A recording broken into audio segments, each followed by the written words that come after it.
Donc, on va faire en tout 12 pays sur 250 jours avec 43 000 kilomètres à parcourir. Moi, c'est Aurélie, j'ai 30 ans et je suis diabétique de type 1 depuis 2001. J'ai découvert mon diabète grâce à ma grand-mère qui est diabétique de type 2. Et en fait, à l'époque, j'avais énormément maigri, j'avais tout le temps soif. Et ma grand-mère a dit à ma maman, mais c'est pas possible, cette enfant, elle a tous les symptômes que j'ai eu quand on a découvert mon diabète de type 2. Du coup, je suis allée voir le médecin et effectivement, le verdict est tombé. C'est vrai qu'à 10 ans, je me suis pas trop rendu compte en fait de ce qui m'arrivait. Ma première piqûre d'insuline, finalement, elle m'a pas traumatisée, elle m'a pas fait vraiment peur. En fait, j'ai tout de suite voulu le faire toute seule. Quelques semaines, je vais partir pour 8 mois de road trip en Amérique. Depuis toute petite, je rêve de voyage, je rêve de découvrir le monde. Et c'est vrai que quand on m'a appris mon diabète, on m'a dit qu'il y avait beaucoup de choses qui étaient interdites. Et c'est vrai que cette année, j'ai eu 30 ans. L'année 2020, elle a été un petit peu compliquée, je pense, pour tout le monde. Et en fait, avec mon chéri, on s'est dit, mais c'est le moment de réaliser notre rêve. Et c'est pour ça, en fait, qu'on a décidé de partir découvrir les Amériques du nord au sud. Donc l'objectif, en fait, ça va être de visiter le continent américain du nord au sud, comme je disais, en 8 mois. Donc on va faire en tout 12 pays sur 250 jours avec, si je ne me trompe pas, 43 000 kilomètres à parcourir. On va mixer le voyage en voiture, en van, et on va quand même prendre un petit peu d'avion parce que 43 000 kilomètres, c'est quand même assez long en 8 mois, il y a beaucoup de choses à faire.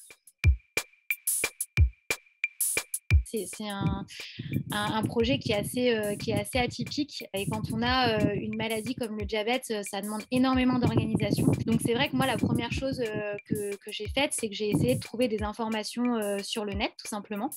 Et malheureusement, j'en ai trouvé aucune. J'ai pas perdu espoir. En fait, j'ai un compte Instagram sur lequel je partage mes aventures de diabétique au quotidien.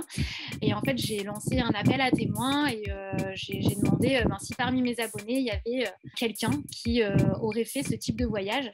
Et j'ai eu beaucoup de chance puisque, en fait, grâce à Instagram, j'ai rencontré Elsa, qui a un compte Instagram qui s'appelle That Woman Type et qui a fait un tour du monde en 2017.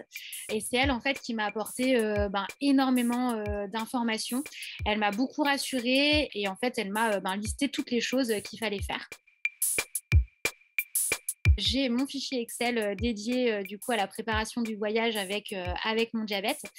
Et en fait, j'ai fait une énorme to-do list avec tout ce qu'il fallait que je fasse. Et en fait, j'ai fait plusieurs scénarios d'organisation, notamment pour l'insuline. Je vais rester sous pompe aussi pendant mon voyage. Donc, qui dit sous pompe à insuline dit quand même beaucoup de matériel à emporter avec soi, en sachant qu'on part en sac à dos. Moi, j'avais pas envie non plus que mon matériel me prenne toute la place dans mon sac à dos. Et ensuite, je me suis lancée et en fait, j'ai suivi ma to-do list.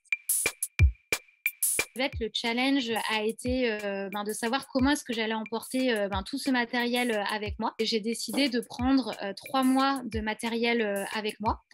Et en fait, j'ai beaucoup de chance, c'est que au bout de 3 mois de voyage, j'ai mes beaux-parents qui me rejoignent au Belize et qui vont m'apporter du coup un autre colis pour les 4 prochains mois du voyage.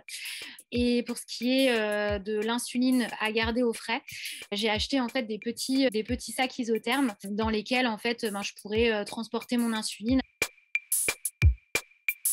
Quand on a découvert mon diabète, je devais me faire au moins 5 piqûres par jour. Donc déjà, on a eu une très belle évolution là-dessus. Dans un monde idéal, je me verrais bien avec une pompe à l'intérieur de moi carrément. Enfin, ça, ce serait génial. J'avais une phrase qui pouvait définir toute ma vie, c'est quand on veut, on peut. Pour moi, quand on veut voyager, on peut, alors qu'on soit diabétique ou qu'on ait une autre maladie. Forcément, on ne pourra jamais guérir, mais si on accepte sa maladie, qu'on est déterminé à réaliser ses rêves, il n'y a pas de raison qu'on n'y arrive pas en fait.